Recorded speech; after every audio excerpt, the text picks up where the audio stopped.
हम आप लोगों को बताएंगे कि ईश्वर का एक महान भक्त, उसके कौन से वो 16 गुण हैं, वो कौन से 16 श्रृंगार हैं जो उसमें पाए जाते हैं। तो वो 16 श्रृंगार या वो 16 दिव्य गुण कौन से हैं? पहला है ज्ञान, दूसरा है विवेक, तीसरा है वैराग्य, चौथा है त्याग, पांचवा है धैर्य या धीरज, छठा है क्षमा, सातवां दमा, आठवां समा और नौवां तपा और 10वां है दया। 11वां है संतोष, 12वां है शांति, 13वां है समदर्शिता, 14वां है सम बर्ताव और 15वां है सत्य और 16वां है प्रेम। ये 16 ऐसे दिव्य गुण हैं, ऐसे 16 श्रृंगार हैं कि जिस भक्त के अंदर पाए जाते हैं या जो इन गुणों को धारण कर लेता है, वह वास्तव में इस धरती पर एक श्रेष्ठ, एक महान भक्त है, वो दिव्य स्वरूप है। अब हम इसका अर्थ भी बताते हैं। ज्ञान किसे कहते हैं? ज्ञान दो तरह का होता है। एक ये संसारी ज्ञान होता है, जैसे खाने का, कमाने का, कुछ कार्य करने का, पढ़ाने का, किसी भाषा का, या कोई कला सीख ली, कोई गुण सीख लिया। तो ये संसारी जो ज्ञान है, ये भौतिक ज्ञान बोलते हैं। दूसरा ज्ञान होता है अध्यात्म ज्ञान, ईश्वरीय ज्ञान। अब ईश्वरीय ज्ञान भी दो तरह का है। एक तो शास्त्रों को रट लिया, पढ़ लिया, याद कर लिया, तो उसको वाचक ज्ञान बोलते हैं, वाणी का ज्ञान बोलते हैं, शब्दों का ज्ञान बोलते हैं। एक ज्ञान है जो सबसे श्रेष्ठ है और वही सत्य ज्ञान है। वह है भजन चिंतन ध्यान के द्वारा, भक्ति के द्वारा उस परमात्मा का बोध हो जाता है, आत्मा का बोध हो जाता है। उसे आत्मबोध को, परमात्म बोध को यथार्थ ज्ञान बोलते हैं। वही असली ज्ञानी है और यथार्थ जानकार है। दूसरा है विवेक। विवेक का मतलब होता है बुद्धि, अच्छी समझ, जिसके द्वारा हम सत्य असत्य को और सही और गलत का निर्णय ले सकें, उसी को विवेक बोलते हैं। अगला है वैराग्य। वैराग्य, ये दो शब्द हैं, एक होता है राग और दूसरा होता है वैराग।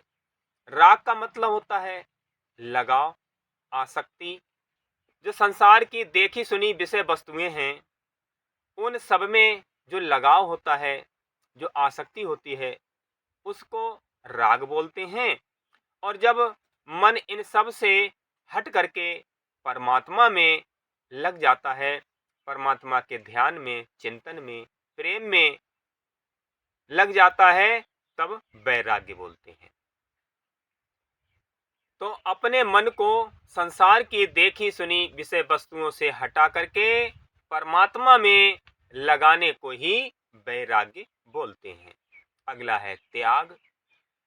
त्याग का मतलब होता है किसी चीज को छोड़ना।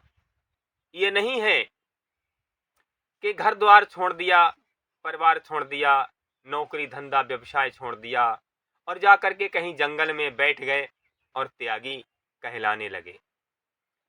कपड़ों का भी त्याग कर दिया।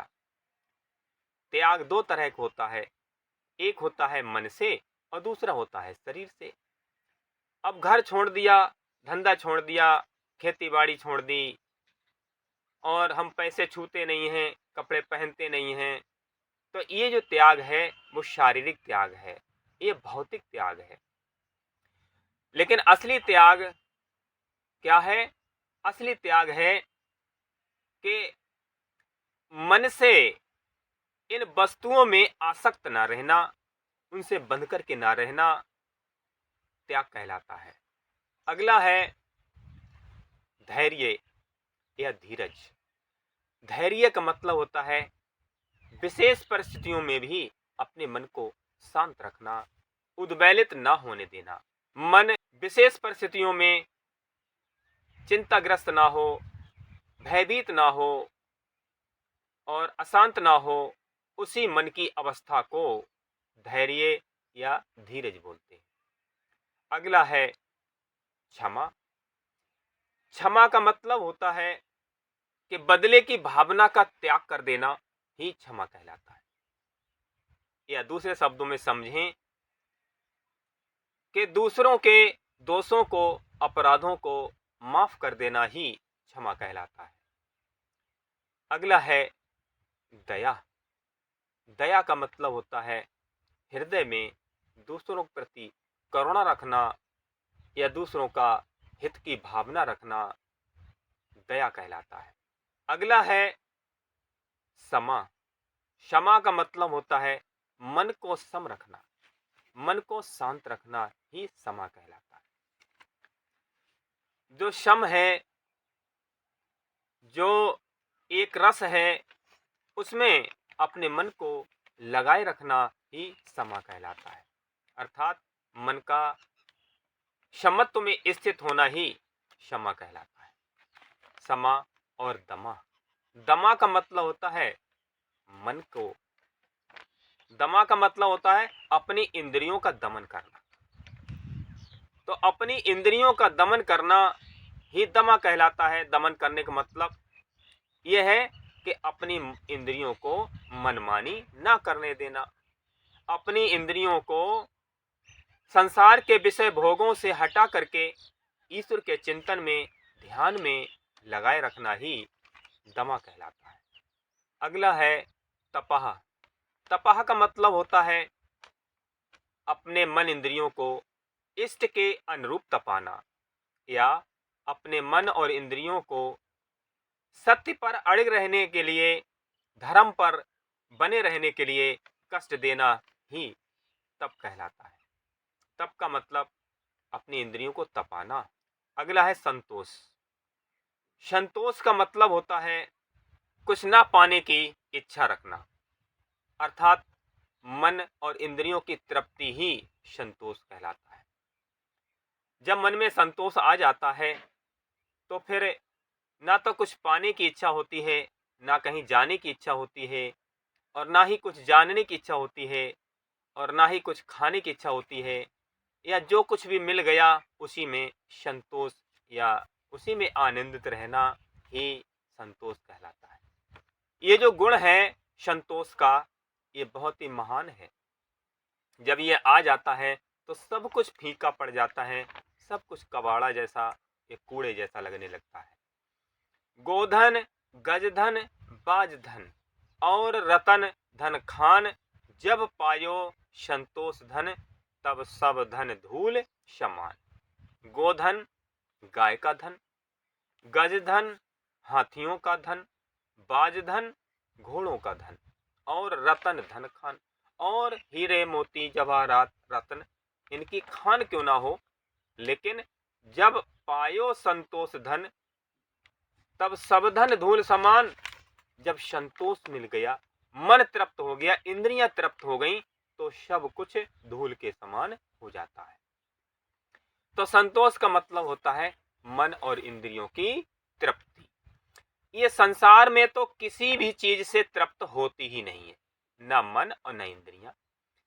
जब परमात्मा का भजन भक्ति करते हैं, तो जब परमात्मा को पा जाते हैं, परमात्मा को जान लेते हैं, तभी हमारी मन और इंद्रियां तृप्त होती हैं और तभी हमें पूर्ण संतोष और शांति मिलती है। अगला है समदर्शिता। समदर्शिता का मतलब होता है कि सब को एक जैसा देखना, सब में परमात्मा को देखना। भगवान कृष्ण गीता में कहते हैं कि जो भक्त या जो साधक योगी सब में मुझको देखता है और मुझ में सबको देखता है, वह मुझसे अलग नहीं है। इसलिए भगवान का जो ज्ञानी भक्त है, वह सबको एक जैसा देखता है। ऊंच नीच के भाव से या जाति पाति से या घृणा के भाव से नहीं देखता है, सबको एक जैसा देखता है। तो समदर्शिता, उसमें समदर्शिता होती है। समवर्ताव, वह समवर्ती होता है, सबके साथ एक जैसा व्यवहार करता है, एक जैसा बर्ताव करता है। क्योंकि जो ज्ञानी पुरुष है, जिसको परमात्मा का बोध हो गया है, आत्मा का बोध हो गया है, वह तो समझता है कि परमात्मा के ये सब बच्चे हैं और हम भी उन्हीं में से एक हैं। तो सब में एक जैसा भाव रखना चाहिए और सबके साथ एक जैसा बर्ताव करना चाहिए। तो उसकी दृष्टि समवर्ती हो जाती है। अगला है प्रेम। तो प्रेम एक ऐसी चीज है कि जिसके बिना भगवान नहीं मिलते। राम राम सब कोई कहे, ठग ठाकुर और चोर, प्रेम बिना रीझे नहीं तुलसी नंद किशोर। सभी राम राम कहते हैं, ठग भी कहता है, चोर भी कहता है, ठाकुर भी कहता है, राम राम राम राम, लेकिन भगवान खुश नहीं होते। भगवान तभी खुश होते हैं जब हमारे हृदय में परमात्मा के प्रति, ईश्वर के प्रति स्नेह होता है, एक लगाव होता है। तो पहला, ईश्वर से हमें अनन्य प्रेम और अटूट श्रद्धा और भाव रखना चाहिए। अर्थात उस भक्त का परमात्मा में अटूट प्रेम, श्रद्धा और भाव होता है। और दूसरे नंबर पर वह सबको परमात्मा का स्वरूप ही देखता है, सब में परमात्मा को देखता है, इसलिए वह धरती पर सभी मनुष्यों से भी प्रेम करता है। इसी का नाम है प्रेम। यदि वह वस्तुओं से और ये शरीर से जो प्रेम करता है, उसका प्रेम नहीं है, वो तो मोह है, लगाव, आसक्ति है, एक बंधन है आत्मा का, जिसे मोह से ग्रसित चित्त वाले करते हैं, अज्ञानी लोग करते हैं, मूढ़ लोग करते हैं। लास्ट में है सत्य। तो सत्य के बिना परमात्मा नहीं मिलते। हमारी वाणी में सत्यता होनी चाहिए। तो सत्य के बिना परमात्मा नहीं मिलता है। सांच बराबर तप नहीं, झूठ बराबर पाप, जिसके हृदय में सांच है उसी के हृदय में आप। जिसे यथार्थ ज्ञान हो जाता है, वह सत्यवाणी बोलता है और सत्य पर वो अड़िग रहता है। उसके लिए भले ही उसे कष्ट क्यों ना सहन करना पड़े, फिर भी वह छल कपट, धोखाधड़ी, बेईमानी की बात नहीं कर सकता, वह असत्य भाषण नहीं कर सकता। ये 16 ऐसे गुण हैं जिनको 16 श्रृंगार कह सकते हैं। ये जिसके अंदर पाए जाते हैं, वह बहुत ही श्रेष्ठ और महान मनुष्य है इस धरती पर। वह देवता जैसा है, वह एक दिव्य पुरुष है।